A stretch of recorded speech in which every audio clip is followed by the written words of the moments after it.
tomorrow night? What chance? Well, maybe not the biggest chance, given the first game's result and given the competition and the opponent and the stadium we play in. But we never manage our input and our effort and our belief by the chances we have for a result. We never did, and we will not start tomorrow by giving less because it's very unlikely that we make it. It is unlikely, but it's worth trying, and we will try. And trying means that we will play to our fullest, and we will play to the full limit, because this is what we do, and we never manage our input and investment by the chances of having a result. So this is what it is. It's a big night, and it's a big match, and we will try to be in a better shape and in a better condition, like in the first match. Matt Barber.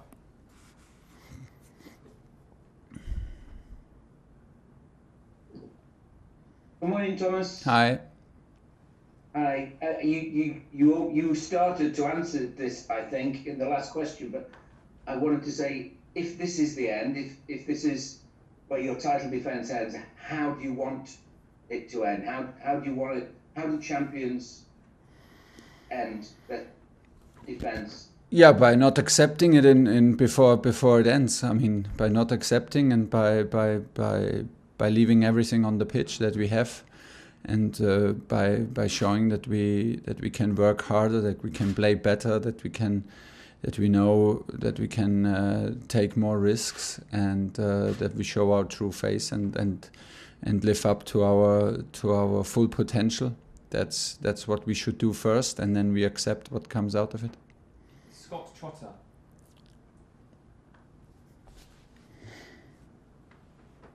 Hi, good morning, Thomas. Hi.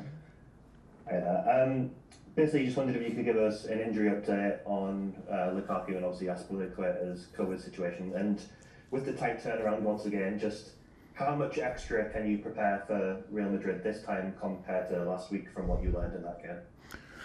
Yeah, we need absolutely to learn from last week's game. This is the beauty of the competition and on this stage, that you have 2 matches in very short notice, so you can learn from games, and you can use pictures and moments and situations from the first leg to learn for the second leg. This is what we try to do, and this is what we will use in the preparation for this match. The injury situation is that Callum Hudson-Odoi is still out. Ben Chilwell, of course, still out. Romelu will not travel with us due to his pain in the Achilles. Aspi is in the group. He's tested several times negative. And Ross Barkley is sick and will not travel. That's the situation. Everybody else is in the squad. Tony Banks. Hi, Thomas. Hi. How much? You beat Real last year, but this game will be at the Bernabéu, not at the separate stadium. How much different will it be this year, playing in the Bernabéu in front of a full crowd? Can it be more different? Of course, it was at the training ground in the youth stadium, and cannot be more different. It is one of the biggest challenges to perform as a away team in Bernabéu. It is even more difficult if you have to earn a certain result, if you need to win with a minimum of 2 goals, or better even, or maybe even a 3 goal difference. That makes it almost impossible and very, very difficult. But it's worth trying, and it's still a stage where you can also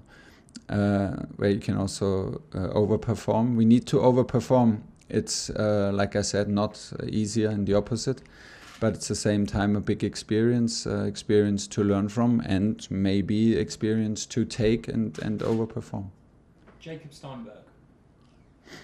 Hi Thomas.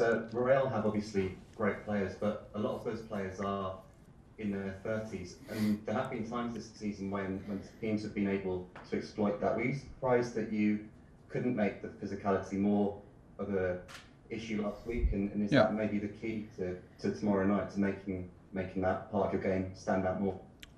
Yeah, first of all, it was like this. We wanted it more physical. We did not work hard enough. We did not work intense enough in the first match.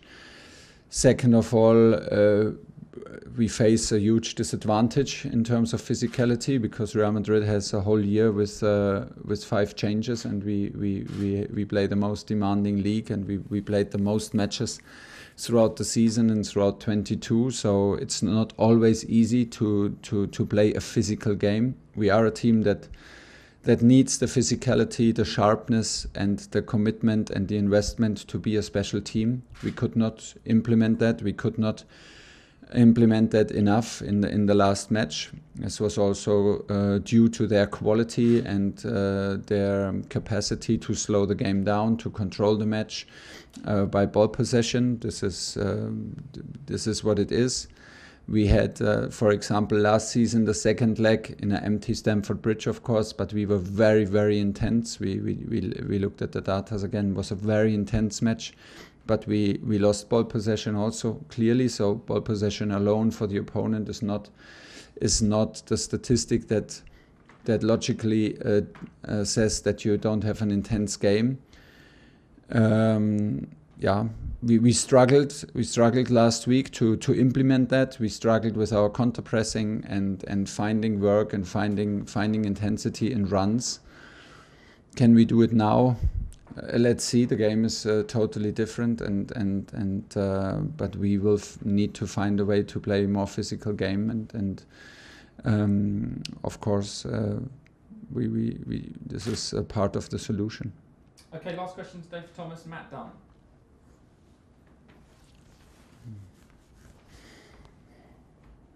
We don't hear you. Unmute yourself, Matt. Sorry, Thomas. I don't know if Germany has an equivalent of Roy of the Rovers, but does the dreamer in you allow you to think this could be... Can you hear me?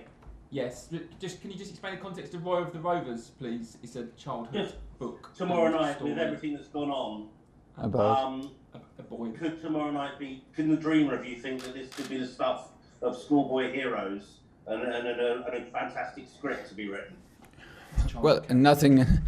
We need nothing else than a fantastic script if we want to be able to overcome this. It's the task is incredibly high, and the challenge is incredibly high, given the circumstances of first leg and where we play and against whom we play, and at what stage we play this kind of match. Yeah, it's always allowed to dream. It's sometimes important to imagine things and to dream about it, but it will not shift the focus from the fact that we need to deliver and we need to be ready tomorrow. We will support our team and we will try hard. It's worth trying. It's sports, and it's a game, and it's the beauty of the game that everything is possible always. So we will arrive and try everything, because it's worth trying, and from there we see, and hopefully we have a match where belief grows, and within the match by our actions, and hopefully we can fulfill our dream, live up to our dream, but realistically we have to invest a lot and be on our very top level. Okay, that's it for Thomas. Stay online, please, for the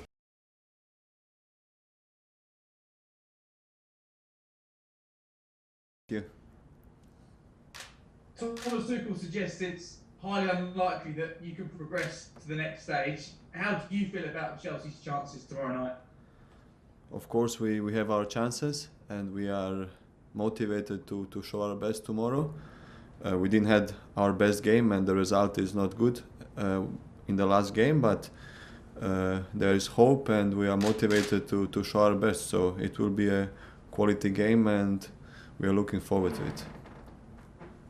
Scott Trotter, Football.London.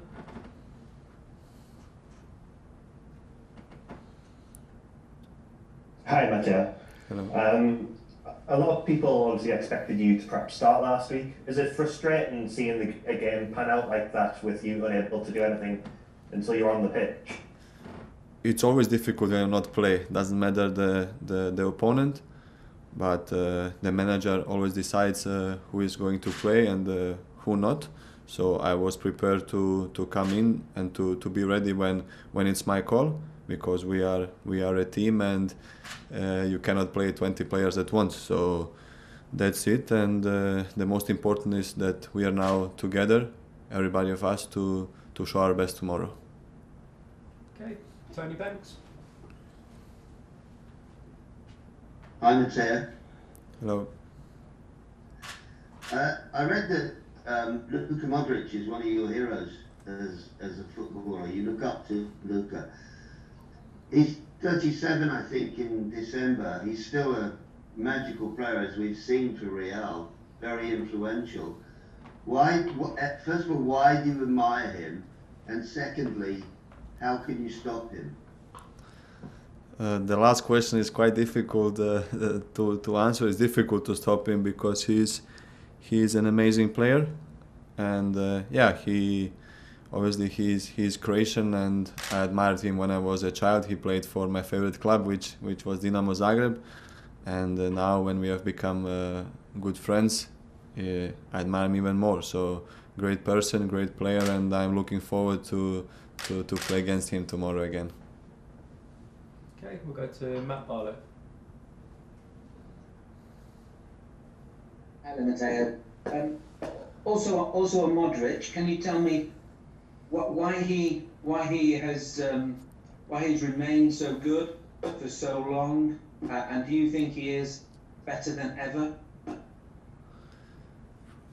He was always as good as he is now. For me, as far as I know him, the last 5, 6, 7 years, he's on the same level, which is amazing.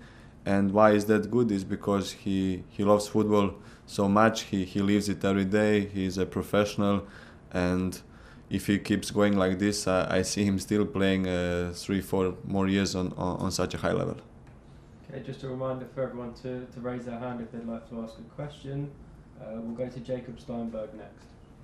Hi Matteo, the manager suggested before the Southampton game that there'd been a little bit of a drop-off after the international break, and that maybe the effort levels weren't quite at 100%. Why do you think that is? And as a team, did you need to hear some harsh words from the manager to get you back on track before Southampton? It's never easy to come back after a national break, but it's not an excuse that we underperformed in the last 2 games, and of course it was necessary to have a talk and to see where we can do better and where we did good. So it was a good meeting, which is always important, and it gave us a good lift, and we were ready for the game against Southampton, and we need to do the same tomorrow evening. Okay, we'll go to Darren Lewis. Hi Matteo, are you able to hear me okay first of all? Sorry Darren, we can't hear you that clearly. Hold on, can you hear me okay now? Yeah, it's a bit better. Yeah, there's a lot of background noise. Sorry about the noise here, I'm just in the airport at the moment. I just wanted to ask, are there any comebacks in the Champions League that you can remember that gives you inspiration ahead of this match? Yeah, there are many comebacks. I was included in one when I think it was this season 2015-16 when we were 2-0 down we lost the game 2-0 in Wolfsburg, and we came to the Bernabéu and the team won 3-0. So there are many comebacks. I also saw the other day that I think Chelsea against Napoli, they lost 3-1 at Napoli, and then at Stamford Bridge they came back. So football is always surprising, and of course but we need to be ready more than 100% to be able to do a comeback. Okay, and then final question for today, we'll go to Vegard from TV2 Norway. Hello Matteo. Hello. You're saying that you look up to Modric. How is it to play against a player you look up to? It was nice and difficult because we were losing, and it's never nice when when you are losing a game and you have a hard time. But it was nice to see him and to play against him. I obviously always prefer to have him on my team, but yeah, in this moment we are against each other, and we are ready to show our best tomorrow and to try to go through. Okay, and we'll end it there. Thank you, everyone. Thank you.